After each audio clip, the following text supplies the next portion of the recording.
Hello, my name is Trevor Cottle with the Multilingual Department, and today we'll be talking about the identification of potential English learners and the exit criteria that goes with it. We'll be going over on how to effectively identify potential English learners, the exit criteria and considerations, and finally the resources where you can find information on students and their EL background. First, we'll go over identification processes. We have, to start things off, we have some key requirements that we want to touch on during our time together.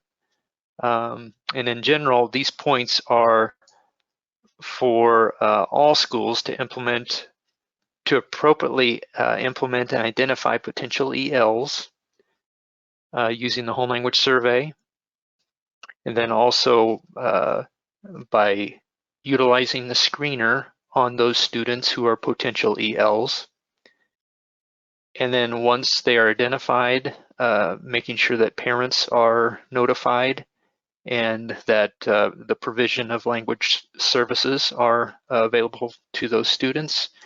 And then finally, all ELs must be administered the annual ELD assessment for growth.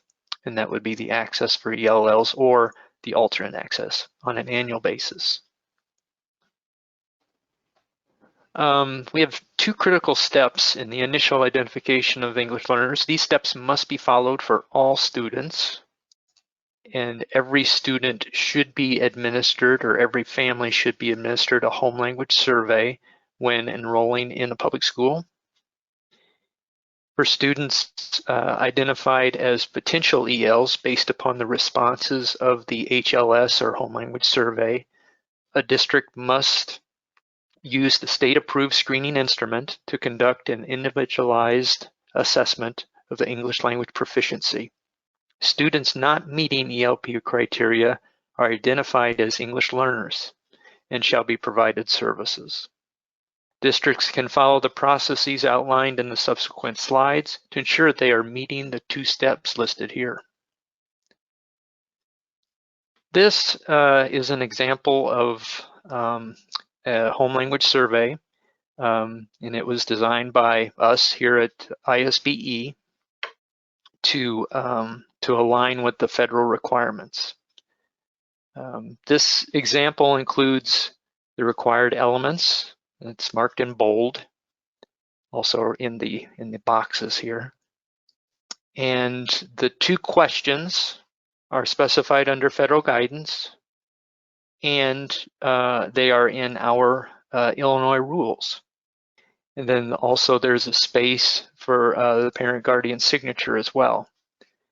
This example also provides information about the survey's purpose and what will happen if parents answer yes to at least one of the two questions.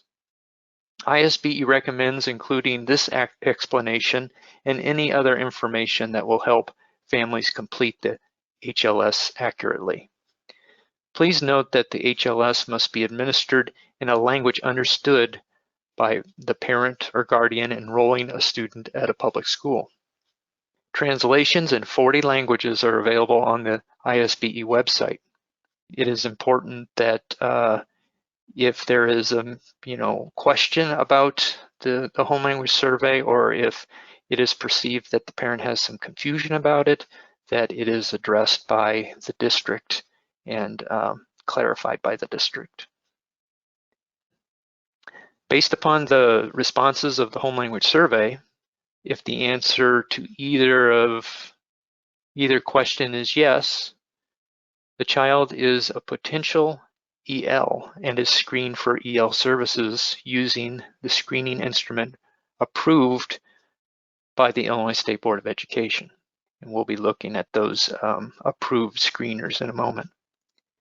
If the answer is to both questions is no, the child is not a potential EL and is not screened for EL services. Please note that for potential ELs, screening of English language proficiency, placement in an EL services depending on the screening results, and notification to parents must happen within 30 days of the beginning of the school year or 14 days after enrollment in a program during the school year. For specific instances when screening for English language proficiency is not required, please review the guidance in our code. We'll also look at some of the exceptions as well. Okay, let's get into actual screening processes here, the processes. First, we'll look at preschool. Preschool English language proficiency screening is a bit different than from the kindergarten to 12th grade screening. We have a list of vendors that we have on our website. For instance, we have 3 major ones that are used in schools: the IDEA Pre-IPT by Ballard and Ty, the Pre-LOS put about DRC and LOS, and then also the Woodcock-Munoz Language Survey in English are the most commonly used. Staff conducting the screener must be certified, a certified teacher, and is recommended to have completed the training to understand the assessment and scoring procedures. Before, during, and after the screener, the test administrator should consult with the family on the child's use of language, of English, and their native language to ensure that the test is culturally and linguistically appropriate. The screening process also requires multiple observations and multiple measures to ensure that the results are accurate. Before screening, schools should consult with their building and district leaders to ensure recommended procedures are in place. For further guidance on these practices, please contact ISBE Multilingual Department. Now for the K through 12 screening process. Like I say, it's different than the pre-kindergarten because it is all done through the WIDA consortium, which Illinois is a part of. We have adopted the WIDA screener for kindergarten, or the K model, and the WIDA screener straight out for grades 1 through 12 for assessing English language proficiency of potential ELs. The WIDA screener for kindergarten, or K model, is used for kindergarten and the first semester of first grade. So note that first semester of first grade is using the K model or the kindergarten screener. And that first grade 1 first semester is also a little different, and they are tested in the 4 domains: listening, speaking, reading, and writing. Kindergarten first semester is only tested in listening and speaking. Kindergartners may have been assessed for English language proficiency in preschool prior to kindergarten, but those identified as potential ELs by a home language survey must be screened with the model or the kindergarten screener, WIDA kindergarten screener, regardless of their EL status in preschool. So even if the student was screened in pre-kindergarten, they were found not eligible for services, they still need to be screened again for kindergarten. The WIDA screener is used for second semester of first grade through 12th grade. Students who score below the minimum score for English proficiency acceptable for their grade level are identified as English learners. The title of this slide is a hyperlink to ISBE proficiency screening webpage for more detailed information. The link is also included further in this presentation, and we'll be putting this up as a PDF as well along with this this webinar. Okay, to be qualified to administer the prescribed screeners, test administrators, or TAs, must hold a Pell or professional education license, or an ELS TBE, and complete the required training available. And the training would be available on either the vendor's online training for the pre-IPT or the pre-LAS or the Woodcock Munoz. But for the WIDA assessments, for the screener and or the access administrations, there are modules on the WIDA Secure portal. Designated district test coordinators may create accounts for TAs in their own districts on the Secure portal and DRC's test management platform, WIDA AMS. So, and if you are a new district coordinator, you can go ahead and call us at ISBE for assistance to set you up on those sites. So you have reviewed the home language survey, and then you've made your decisions. Are there any other things to consider before screening or not screening a student? Yes, there are. It is important that you know that there may be reasons not to screen because an assessment already exists that may be an exception to the screening. This exception could save you time and tell you more about the student. Be careful not to accept assumptions. So as far as checking the student record, you need to check their cumulative folder that travels with them when they enroll, and or check the student information system on IWAS.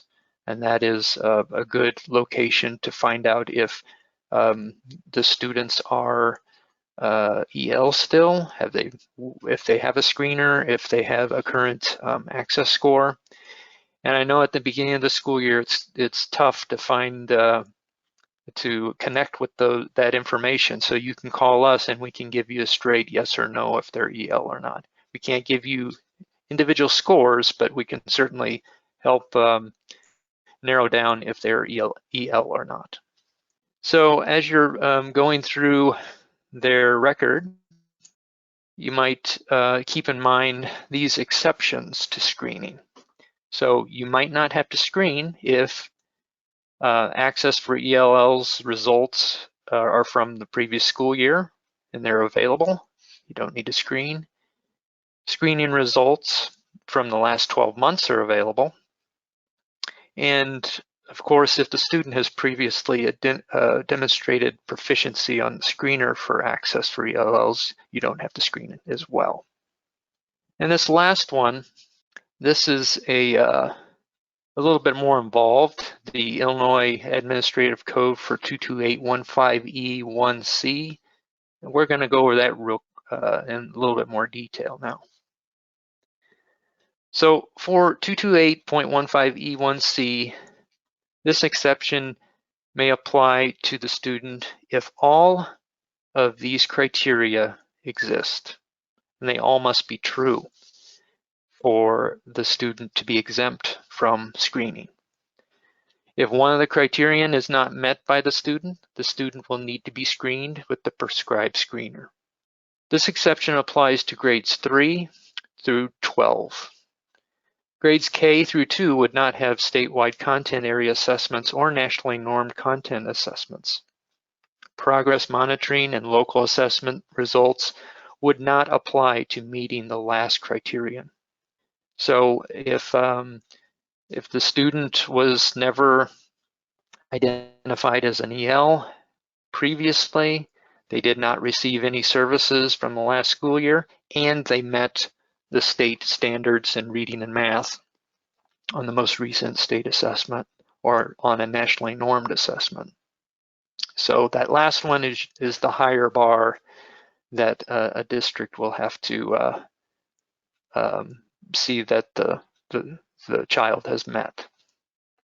Okay, I want to state again that Illinois is part of the WIDA consortium, and this is a map of all the members of the WIDA consortium. I have put this up in my office when I was a director, just to give me an idea if I do get a student from another state, if I can expect some WIDA scores from that state.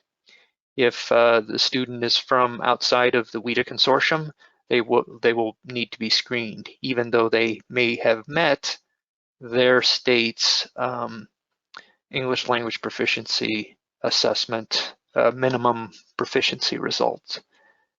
So they will have to be screened. Okay, so you've screened the student, and when screening results indicate that a student is an English learner, the school must place the student in a program for English learners, either a transitional bilingual education program or transitional program of instruction. The district must send the family a written notification of this placement. And you can find more details of these requirements of screening processes in the Part 228.15 administrative code, as well as the hyperlinks that we'll be sending you in the PDF, or that will be available online at the PDF. Okay, so placement notification. Like we said, written notification of placement must be provided in English and in the student's home language to the parent. And there are examples that are translated into 40 languages, and they're available at our website. The notice must be sent within 30 days in the beginning of the school year, or within 14 days after enrollment in the program. Now, this is the notification part. This is separate from the child must be screened within 30 days. Then parents or guardians must also receive an explanation on how the EL program will support the student in how they can be successful in school. And then also a notification of the right of the parent to withdraw the student from the program or choose a different EL service if it is offered. A word about the withdrawal. Districts should not encourage or suggest that families refuse services. Instead, districts should provide information about how the EL program will support the student in learning English and academic achievement. Additional information on the requirements of parent notification letter may be found on our webpage. Access exit criteria for reclassification. Access, currently, we have a reclassification minimum composite of 4.8 that a student needs to make, and that's the overall composite. And then students' EL information will be automatically updated in the Student Information System, or SIS, to last 1 year.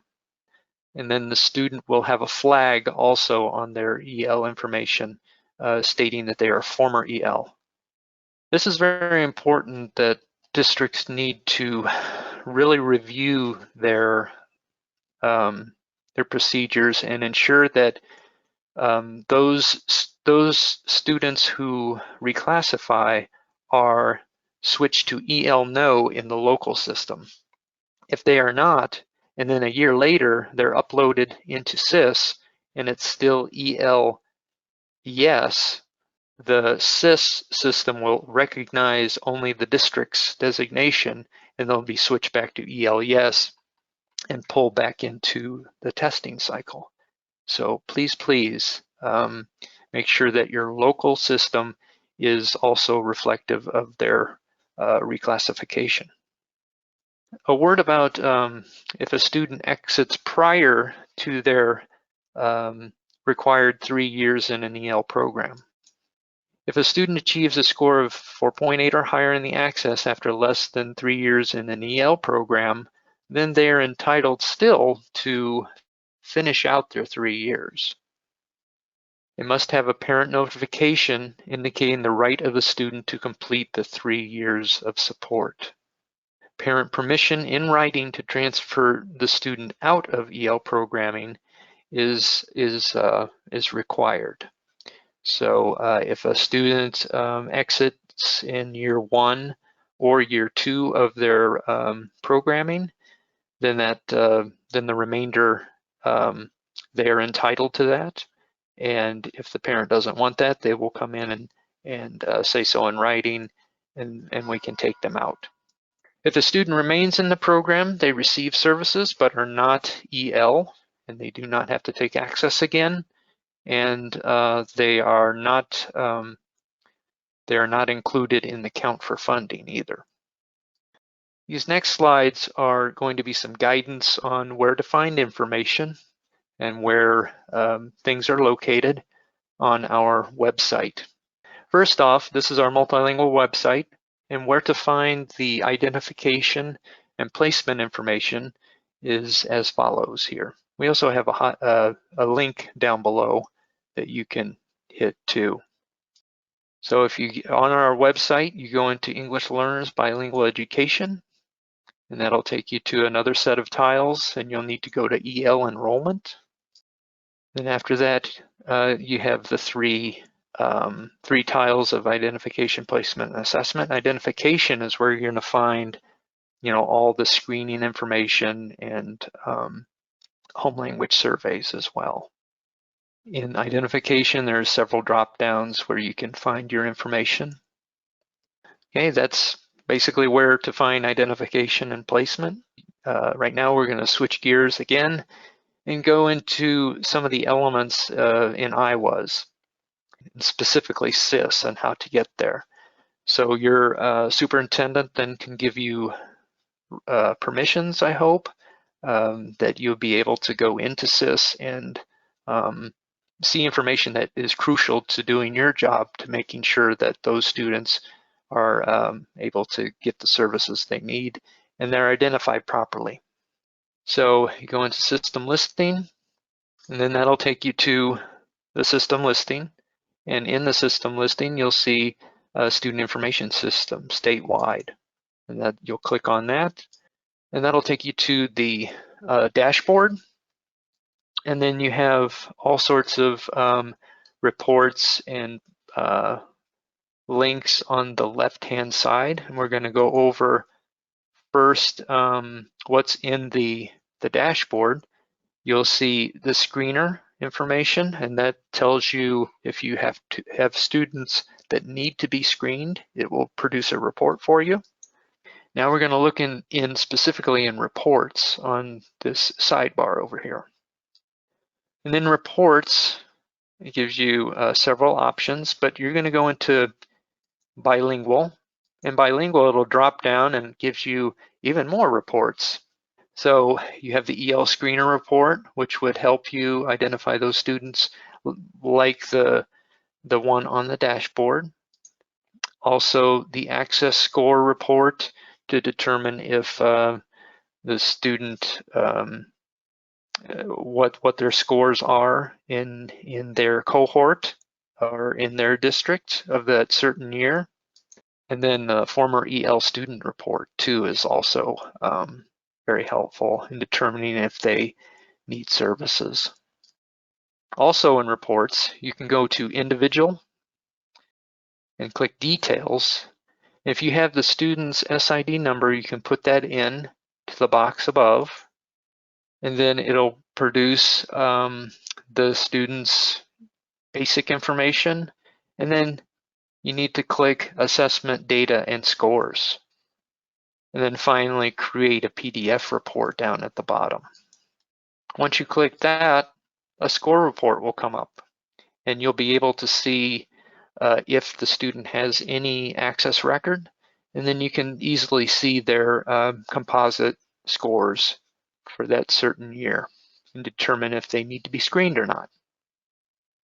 And this is one other area in SIS, which is very important because this houses the actual screening information. If I would hope that most districts would put in the screening data. I mean, it is not a requirement, but it sure is helpful for everyone involved if all districts put their screening information in. So to get there, you put in the student's information, their SID at the top. and then it will take you to the student, and then you press select, and then you see in the middle it says EL Screener View Details. So then when you click on that, it will give you the screening information and also what was the determination. This is very helpful. Okay, just a few reminders for this fall. Students who have achieved a 4.8 composite or higher have their English learner status changed to no. This is what we mentioned before. And the district must change those students who reclassified to no in their local management system for that to remain indefinitely. Reminder that November 4th is when districts need to have all enrolled students screened to be captured in the pre-ID file for access. That's going to be sent to DRC. And then access test ordering window opens October, not 120, but 12th to November 12th as well. The kindergarten model for screening kindergarten students will be retired after this year, the 22-23 school year, and the WIDA screener for kindergarten will continue to be prescribed, the prescribed ELP screener for Illinois. So just a reminder to use up those K-model booklets and get ready to transition to the WIDA screener for kindergarten with training and everything that's available on the WIDA Secure portal. A reminder to communicate with parents to inform them that they cannot refuse screening to ID their child for English learner as an English learner. If that were to arise, they need to know that they cannot refuse that. That is the district's responsibility, and districts are accountable for identifying students who might be English learners. Also, communication with parents is very important. If they are refusing or they want to opt out of access, and that is not possible either. They cannot refuse the administration of access. That is a federal requirement. So just keep that in mind if you have some parents who don't feel like that their child should be taking access when they should. Also, a reminder that the 2020 English Language Development Framework from WIDA was implemented. Actually, it was adopted in August, and it will be starting implementation this year. So just a heads up that need to find some professional development regarding the framework, as well as get yourself a copy of the WIDA framework as well. This takes the place of all the other standards that were developed in 2012. So this is a refresh. And a reminder that the 2 questions that are on the home language survey should not be altered in any way.